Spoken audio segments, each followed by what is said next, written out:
ఈ వీడియో చూసే ముందు ఓం నమ శివాయ అని కామెంట్ చేయండి. తెలుగు పంచాంగం ప్రకారం ప్రతి సంవత్సరం ఆషాఢ మాసంలో వచ్చే ఏకాదశిని తొలి ఏకాదశి అని అంటారు. హిందువులు తొలి ఏకాదశిని చాలా శక్తివంతమైనదిగా భావిస్తారు. ఈ పవిత్రమైన రోజును శ్రీ మహావిష్ణువుకు అంకితం చేయబడింది. అయితే ఈ సంవత్సరం జూలై 25వ తేదీ శనివారం రోజు తొలి ఏకాదశి వచ్చింది. శనివారం రోజు తొలి ఏకాదశి పండుగ రావడం ఇంకా విశేషం. ఇంతటి శక్తివంతమైన తొలి ఏకాదశి రోజున ఎవరైతే ఇంట్లో పూజ చేసుకుంటారో వారికి విష్ణుమూర్తి అనుగ్రహం వల్ల మీ జీవితంలో ఎలాంటి కష్టాలు లేకుండా సుఖ సంతోషాలతో అష్టైశ్వర్యాలతో జీవిస్తారు. తొలి ఏకాదశి రోజున విష్ణుదేవుడి స్వరూపమైన వెంకటేశ్వర స్వామిని పూజించడం వల్ల మీరు కోరుకున్న కోరికలన్నీ ఖచ్చితంగా నెల రోజుల్లోనే నెరవేరుతాయని పండితులు చెబుతున్నారు. కాబట్టి ఈ పవిత్రమైన తొలి ఏకాదశి రోజున ఇంట్లో ఎలా పూజ చేసుకోవాలి, ఏ నియమాలు పాటించాలి అన్న విషయాల గురించి ఈ వీడియోలో తెలుసుకుందాం. వీడియోని స్కిప్ చేయకుండా చూడండి. ఈ సంవత్సరం తొలి ఏకాదశి శనివారం రోజు వచ్చింది. శనివారం రోజున వచ్చే ఏకాదశికి చాలా శక్తి ఉంటుంది. తొలి ఏకాదశి రోజున పూజ చేసేవారు ఉదయాన్నే నిద్రలేచి మీ ఇల్లంతా శుభ్రం చేసుకోవాలి. మీ ఇంటిని శుభ్రం చేసేటప్పుడు నీటిలో కొంచెం రాళ్ళ ఉప్పు వేసి మీ ఇంటిని శుభ్రం చేయండి. అలాగే ఈ తొలి ఏకాదశి రోజున ఇంట్లో ఉన్న ప్రతి ఒక్కరూ ఖచ్చితంగా తల స్నానం చేయాలి. తొలి ఏకాదశి రోజున స్నానం చేసేటప్పుడు నీటిలో 2 తులసి ఆకులు వేసుకుని స్నానం చేస్తే మీ జాతకంలో ఉన్న దోషాలన్నీ తొలగిపోతాయి. ముఖ్యంగా ఈ రోజున ప్రతి ఒక్కరూ మీ ఇంటి గడపలకు పసుపు రాసి కుంకుమ బొట్లు పెట్టుకోవాలి. అలాగే ఈ రోజున మీ ఇంటి గుమ్మానికి మామిడి ఆకులను కట్టుకోవాలి.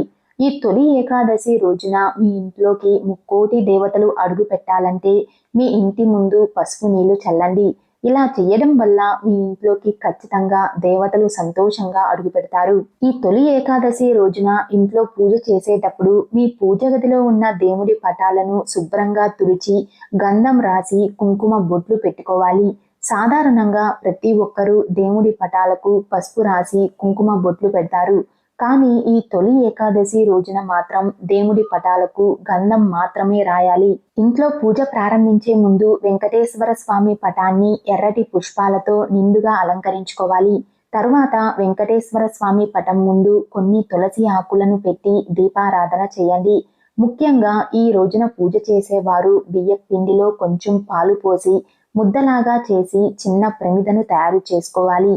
ఆ ప్రమిదకు గంధంతో గోవింద నామాలు పెట్టి స్వామివారి పటం ముందు పెట్టండి.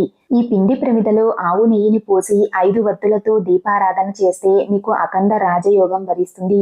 5 వత్తులతో దీపారాధన చేస్తే మీకు ఉన్న డబ్బు సమస్యలన్నీ తీరిపోయి మీ ఇంటికి లక్ష్మీ కటాక్షం సిద్ధిస్తుంది. ఈ రోజున నువ్వుల నూనెతో కానీ ఆవు నెయ్యితో కానీ దీపం వెలిగిస్తే మీ కోరికలన్నీ ఖచ్చితంగా నెరవేరుతాయి. అలాగే ఈ తొలి ఏకాదశి రోజున చేసే పూజలో ఏవి ఉన్నా లేకపోయినా తులసి ఆకులు మాత్రం ఖచ్చితంగా ఉండాలి.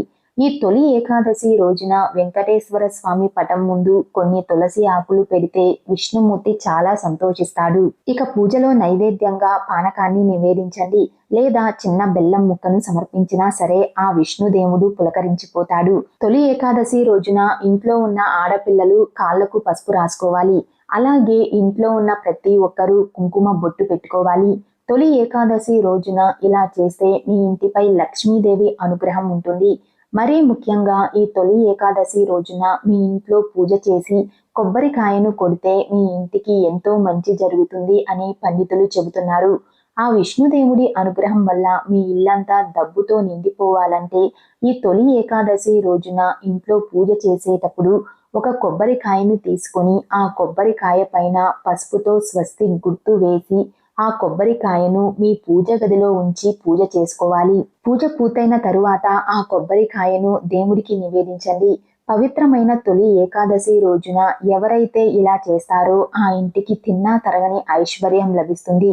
మీరు కోరుకున్న కోరికలు ఖచ్చితంగా నెరవేరాలి అంటే ఈ తొలి ఏకాదశి రోజున మీ పూజ గదిలో ఉన్న వెంకటేశ్వర స్వామి పటం ముందు తాంబూలం పెట్టండి. విష్ణుమూర్తికి మీ కోరికలను చెప్పుకుంటూ స్వామివారికి తాంబూలం సమర్పించండి. ఎవరైతే తొలి ఏకాదశి రోజున వెంకటేశ్వర స్వామికి తాంబూలం సమర్పిస్తారో వారు కోరుకున్న కోరికలు వారం రోజుల్లోనే నెరవేరుతాయి. పూజ పూర్తయిన తరువాత దేవుడికి హారతి ఇచ్చి ఓం వాసుదేవాయ నమః అనే మంత్రాన్ని మీ మనసులో 3 సార్లు స్మరించుకోండి. ఈ మంత్రాన్ని చదవడం వల్ల మీరు చేసే పూజకు రెట్టింపు పుణ్య ఫలితం లభిస్తుంది. అలాగే పూజ పూర్తయిన తరువాత ఖచ్చితంగా 5 ప్రదక్షిణలు చేయాలి. తరువాత దేవుడికి సాంబ్రాణి ధూపం వేసి పూజను ముగించాలి. తొలి ఏకాదశి రోజున దేవుడికి ఖచ్చితంగా సాంబ్రాణి ధూపం వేయండి. తొలి ఏకాదశి రోజున ఉపవాసం ఉంటే కోటి జన్మల పుణ్య ఫలితం లభిస్తుంది. అలాగే తెలిసి తెలియక చేసిన పాపాలన్నీ వినాశనమవుతాయి. తొలి ఏకాదశి రోజున ఉపవాసం ఉండేవారు ఉదయం పూజ చేసి సాయంత్రం మళ్ళీ దీపం వెలిగించాలి. ఇలా చేస్తే మీ ఇంట్లో ఎలాంటి కష్టాలు లేకుండా మీ ఇంటికి అష్టైశ్వర్యాలు సిద్ధిస్తాయి.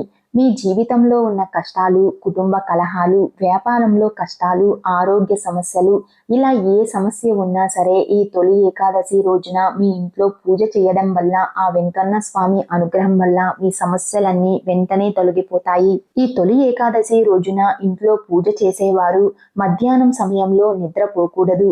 ఇలా చేస్తే మీరు చేసే పూజకు ఎటువంటి ఫలితం ఉండదు.